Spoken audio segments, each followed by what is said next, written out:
In this video, we will see an investigation by Noah Berlansky, cultural critic at NBC News.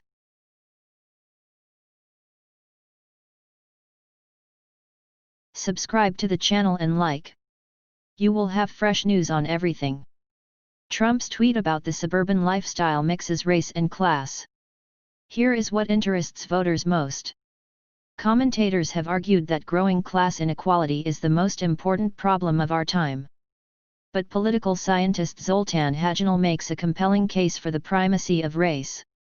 On Wednesday, President Donald Trump tweeted that people who live their suburban lifestyle dream that you will no longer be disturbed or hurt financially by the construction of social housing in your neighborhood. It was a tweet that horribly mixed racism and classism, characteristic of the presidential campaign. But which of these two questions is a most powerful motivator for American voters? Commentators on the right and left have argued that growing class inequality is the most important issue of our time and that Democrats are committed to the status quo. However, Zoltan Hagenel, a political scientist at the University of California at San Diego, entitled Dangerously Divided: How Race and Class Shape Winning and Losing in American Politics, is a convincing argument for the primacy of race in American politics and the effectiveness of the Democratic Party in dealing with them. Many recent efforts to examine race and class in elections have focused on Trump's victory in 2016 and voters who have gone from Barack Obama to Trump. Hagenel, however, believes that in order to understand the dividing lines in the United States, it is best to look at all voters in a wide range of elections. He therefore examined data from existing polls and other surveys, including the American National Election Study and the Voter News Service Data Series, which collected election data from 1994 to 2006. What he found, he told me, was that racial divisions far outweigh class divisions in predicting the vote.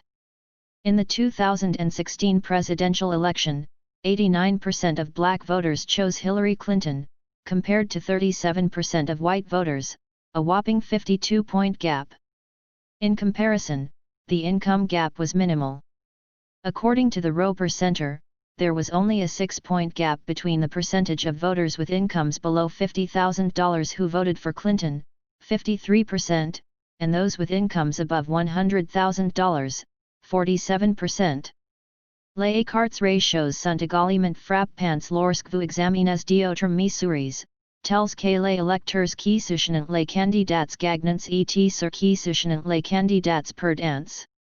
Les cartes ratios sont également frappants lorsque vous examinez d'autres mesures, tels que les électeurs qui soutiennent les candidats gagnants et ceux qui soutiennent les candidats perdants. En regardant les enquêtes de sortie de 1994 à 2006, Hagenel a constate que 41% des électeurs noirs étaient des super perdants, soutenant les candidats perdants à la présidence, au Sénat, au gouvernement et au maire la même année. Seuls 9% des blancs étaient des super perdants. Les pertes des noirs lors des élections tenues même lorsque Hagenel contrôlait les affiliations auxiliary partis. En d'autres termes, les noirs ont soutenu la perte de candidats plus souvent, qu'ils soient démocrates ou républicains. En revanche, les revenus avaient peu d'effet sur le fait que les électeurs gagnaient ou perdaient les élections. Selon Hagenel, ceux qui avaient de faibles revenus étaient des super perdants 17% du temps, ceux qui ont des revenus élevés étaient des super perdants 9% du temps. C'est une petite différence par rapport à l'écart de 32 points entre les électeurs noirs et blancs. It is a central paradox of U.S. policy that despite a huge and growing economic divide, we see the role of the class diminished, Hagenel told me. The non-rich white working-class voters focused on trying to maintain their minimum privileges over minorities rather than focusing on their own drawbacks, he said. White working-class voters have repeatedly preferred racial solidarity to class solidarity. The result is that today, race, and not class, divides parties the most. Many people accuse the Democratic Party of losing the lower class. The argument is that he has failed to provide concrete help to the disadvantaged. But Hagenel's data analysis also contradicts these arguments.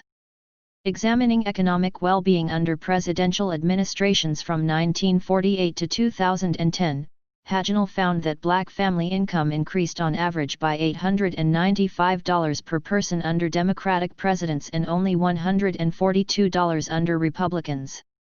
In addition, white income grew an average of $452 more under Democrats than under Republicans. Poverty rates and unemployment rates, which fell for blacks and whites under Democrats and rose under Republicans, tell a similar story. Les blancs et les noirs en bénéficient sous les administrations démocratiques, bien que les noirs en bénéficient beaucoup plus. Tellement plus, en fait, que Hagenel m'a dit que si les démocrates avaient été au pouvoir pendant tout le dernier demi-siècle, nous aurions pu voir disparaître les inégalités raciales économiques. Il est difficile de prouver ou de réfuter ce genre de contrefactuel, mais les preuves de Hagenel montrent clairement que les noirs en bénéficient grandement sous les administrations démocrates et que les blancs en bénéficient également plus qu'ils font sous les gouvernements républicains.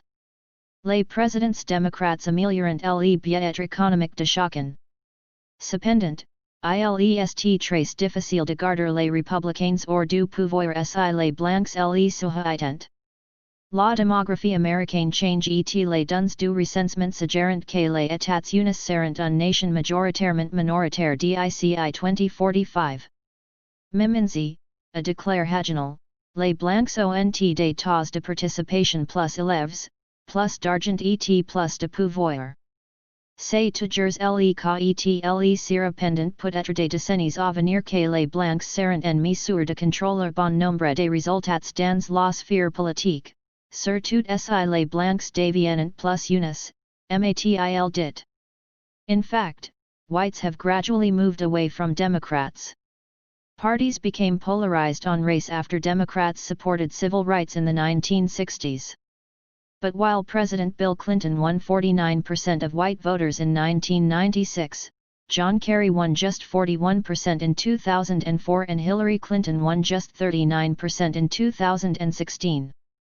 Part of this continued shift towards Republicans has to do with the GOP's anti-immigrant stance. In 2008, for example, whites with negative views on immigration were 55% more likely to vote for John McCain than Obama, according to Hagenel. What's more, the U.S. National Election Study found that 64% of white Democrats believe immigrants take jobs from Americans. This means that there are plenty of white Democrats who could potentially be recruited into Republican anti-immigrant demagoguery. There is still room for further racial polarization in the electorate. Trump is counting on this polarization, as Republicans have been doing for more than 50 years. Trump is counting on this polarization, as Republicans have been doing for more than 50 years. Trump is not at all unusual in many ways, Hagenel told me. Racism and racial division have been a fundamental promise of Republicans to their increasingly white constituents since the civil rights era. Democrats, meanwhile, pledged racial equality, and, to a surprising extent, kept that promise when they were in power. Cela ne veut pas dire qu'il n'y a pas d'autres différences entre les partis. Cela ne veut pas non plus dire que tous les politiciens démocrates sont parfaits ou qu'ils sont tous engagés à des objectifs égalitaires.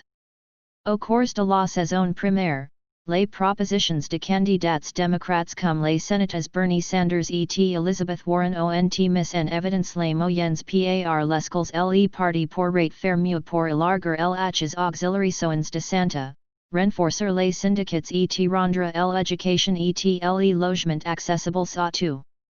Les récentes manifestations contre les forces de police sous le contrôle de nombreux maires démocrates montrent que les administrations démocratiques sont fréquemment impliquées dans le racisme structurel.